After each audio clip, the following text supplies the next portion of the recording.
Good morning. এখন একটু ভালো লাগছে? এখন ভালো লাগছে, কিন্তু এই জুসটা আর আমাকে খেতে বলো না প্লিজ। বসো এখন। মাথা ব্যথা কমেনি? আর বলো না, মাথাটা মনে হচ্ছে ব্যথায় ফেটে যাচ্ছে। জলদি কিছু খেয়ে নাও, তারপর অনেক বেশি পানি খেতে হবে। এতে কাজ না হলে একটা পেন কিলার খেয়ে নিও, তবে বেশি খাওয়া যাবে না। নাও, শুরু করো। দেমির, কাল রাতে কি হয়েছিল? ভুলে গেছো? উফ, আমি সত্যি লজ্জিত। আমি বাড়িতে ফিরেছি কখন? কখন ফিরেছি এর মানে কি? তার মানে তুমি শুধু একজনের কথা জিজ্ঞেস করছো? মানে আমার সাথে কেউ ছিল? অবশ্যই ছিল। দেমির দেখো, আমি কখনোই এমন কিছু করিনি। তুমি নিশ্চয়ই আবার আমাকে ভুল বুঝেছো। হয়তো কেউ আমাকে লিফট দিয়েছে। কে? আচ্ছা সেলিন, এটা বলো, কালকের শেষ কোন কথাটা তোমার মনে আছে? আমি ডিনারে যাব বলে রেডি হই, বাড়ি থেকে বের হই। তারপর?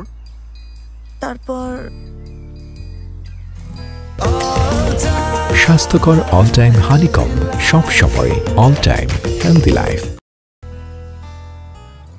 কাল অনেক ড্রিঙ্কস করেছিলে, দাঁড়াতে পারছিলে না, আমি তোমাকে নিয়ে এসেছি। দেমির, তুমি সত্যি ভালো একজন মানুষ। বাড়ি নিয়ে এসেছি তাই? আমার সাথে কেউ দেখা করতে আসেনি জেনেও এটা নিয়ে ঠাট্টা করনি। তার মানে তোমার সবকিছু মনে আছে? ওখানে দাঁড়িয়ে আমার উপর কি অত্যাচার করেছো সেটাও মনে আছে? হ্যাঁ, ওইটাই তোমার প্রাপ্য ছিল, যদিও আমার অবস্থা তখন ভালো ছিল না।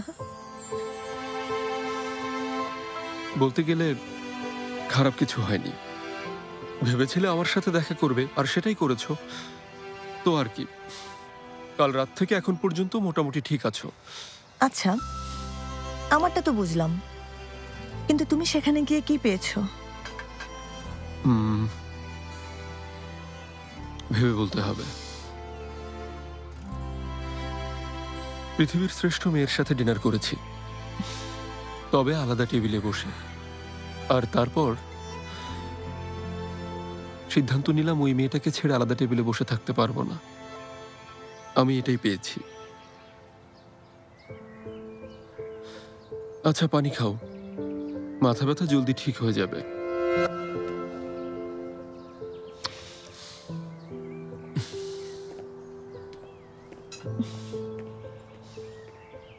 কি হলো, পানি খেয়েছো সেলিন?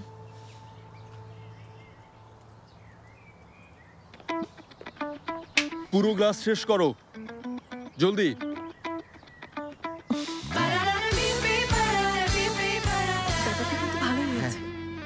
ভালোই হয়েছে, আমি দুই টিমেই কাজ করব। ঠিক বলেছেন। ফেরো। ঠিক আছে, এখন আচ্ছা উঠি ঠিক না। আছে, যান। আচ্ছা ঠিক আছে।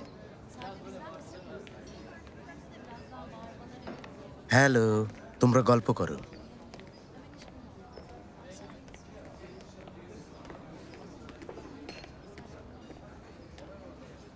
কি হয়েছে বুরাক, এখানে ডাকলে কেন? নাকি এসএনের কোন খবর? ও কি জেল থেকে পালিয়েছে? কিভাবে পালালো? তোমাকে একজনের ব্যাপারে তদন্ত করতে হবে। কার ব্যাপারে? দেমির এরান্দিল। এই কথাটা এত লুকিয়ে বলার কি আছে? ভয় পাইয়ে দিয়েছিলে। ওর ব্যাপারে তুমি তথ্য খুঁজে বের করবে। কোথায় থাকতো, ওর বন্ধু কে কে ছিল, শেষ চাকরিটা কেন ছেড়েছিল, দেশে কেন ফিরে এসেছে, ওর সম্পর্কে আমি সবকিছু জানতে চাই। ওকে জিজ্ঞেস করলেই তো জানতে পারতে। দেখো বুরাক, কোম্পানি তো ভাগ হয়েছে, পাওয়ারফুল ডিপার্টমেন্ট তোমার হাতে। দেমিরের হাতে এখন কোনো ক্লায়েন্টও নেই, কনস্ট্রাকশন ডিপার্টমেন্ট ডুবতে বসেছে। দেমির ইতিহাস হয়ে যাবে। এখনো কেন ওর ব্যাপারে আগ্রহ দেখাচ্ছ? আমি সবকিছু ফিরিয়ে নেব, এক এক করে। হ্যাঁ, এসব তুমি সেলিনের জন্য করছো। তুমি শুধু ওর ব্যাপারে তথ্য বের করো, আর কারণটা আমার উপর ছেড়ে দাও। করছি, তবে সময় লাগবে। ফেরু, এই কাজে তোমার অনেক ভালো এক্সপিরিয়েন্স আছে, সব জানাশোনা। তুমি এক্সপার্টদের কাজে লাগাও, টাকা যা লাগে খরচ করো।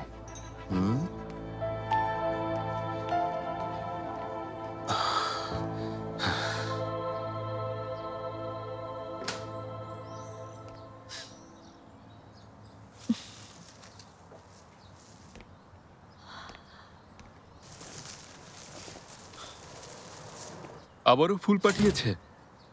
দরজায় রেখে গেছে। কে এই লোক? প্রতিদিন এভাবে ফুল, নোট আর ইনভিটেশন পাঠাচ্ছে। জানি না। দেখি দাও তো, আবার কি লিখেছে? কাল রাতে আমি আসতে পারিনি, সেজন্য খুবই দুঃখিত। আশা করি তোমার ওই বড় হৃদয়ের মাঝে আমাকে ক্ষমা করার জন্য সামান্য একটু জায়গা হবে। কি চাইছে এই লোকটা? আমার মনে হয় লোকটা তোমাকে চেনে। কোনো আইডিয়া আছে কি কে হতে পারে? বলেছি তো, আমি ভেবেছিলাম এটা তুমি। জিজ্ঞেস করছো কোনো আইডিয়া আছে কিনা। তোমাকে আমি কি বলবো সেলিন? ভাবলে কি করে আমি এ ধরনের কিছু লিখতে পারি? আমি কিভাবে জানবো তুমি কি লিখতে পারো? আমাকে কখনো নোট লিখোনি, এমনকি এসএমএস তো করোনি। এসব কি সেলিন? আমরা একে অপরকে 100 SMS লিখেছি। আল্লাহ আল্লাহ, কবে? মনে পড়ছে না তো। আমার সত্যি মনে পড়ছে না দেমির।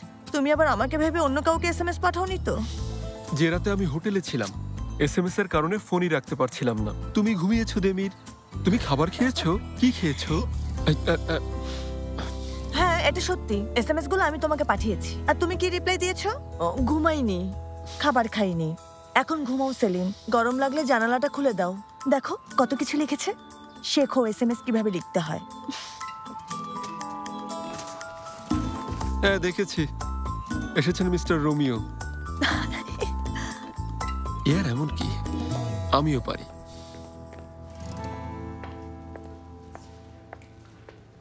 আচ্ছা ঠিক আছে, এখন ফোন রাখছি। আজমি, ওটা আবার কি? সেলিনের সিক্রেট লাভারের কাছ থেকে আসা সামান্য একটা গিফট। কি বলছো তুমি? রাতেই তো ওদের ঝামেলা মিটে গেছে, তাহলে এখন এসব গিফটের কি দরকার? ফিরোজা আন্টির সাথে কথা বলেছি। উনি বললেন এই গিফটের ব্যাপারটা কিছুদিন চালিয়ে যেতে হবে। যদি ওই সিক্রেট লাভারের আগ্রহ কমে তাহলে কি হবে তুমিই বলো। এ, মনে হবে ওই লোকটা সেলিনের পিছু ছেড়ে দিয়েছে। বি, দেমির স্যার ভাববেন এগুলো সবই সেলিনের প্ল্যান ছিল। তোমাদের কোনটা ঠিক লাগছে? সি, একটাও না। ভালো, তাহলে সেলিনের জন্য দেমির স্যারের এই হিংসেটা একটু বাড়াতে হবে। কিন্তু আজমিয়ে, যদি আবার কোনো ঝামেলা হয় তাহলে? যেহেতু ওদের মধ্যে সব ঠিক আছে, আর কিছু করার দরকার নেই। আমার উপর ভরসা রাখো, আমি জানি এটার এখন দরকার আছে।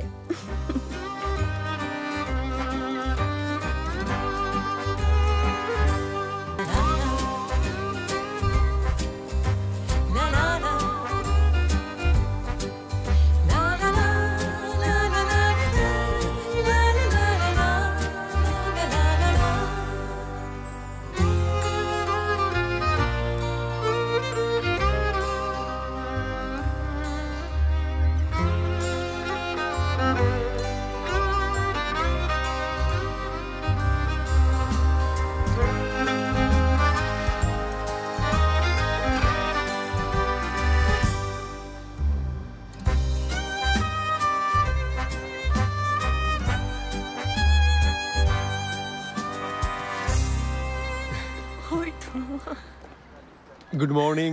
Good morning. আমাদের দুটো কফি দেওয়া যাবে? একটাই বাদামের দুধ দেবেন। দুটোতেই বাদামের দুধ দেবেন। এখনই দিচ্ছি ম্যাম। আমার জন্য নিজের পছন্দ বদলে ফেলার কোনো দরকার নেই। তুমি তোমার পছন্দেরটাই খেতে পারো। এভাবে ভাবছো কেন? দুটোই পছন্দ করতে পারি না? নিজের সাথে এভাবে কম্প্রোমাইজ করো না, না হলে আমাকে এমন একজন মানুষের সাথে থাকতে হবে যে হুবহু আমার মতো। কেন? তুমি কি মনে মনে নিজেকে ভয় পাও? বলো। আসলে এর শেষটা ভালো হয় না।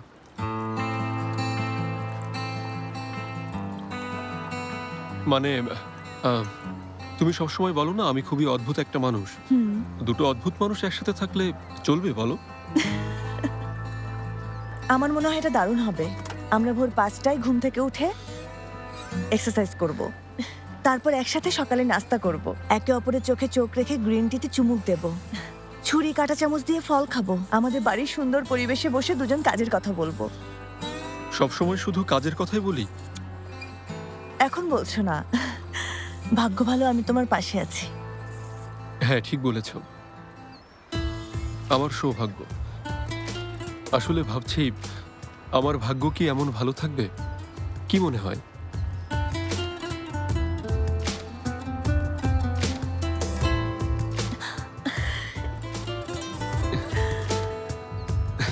আপনাদের কফি।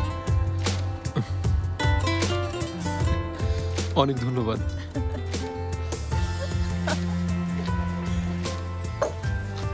দামটা রাখুন। Thank you.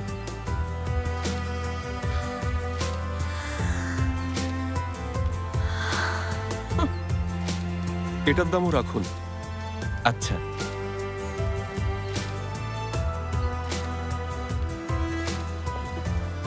এটা তোমার। আয়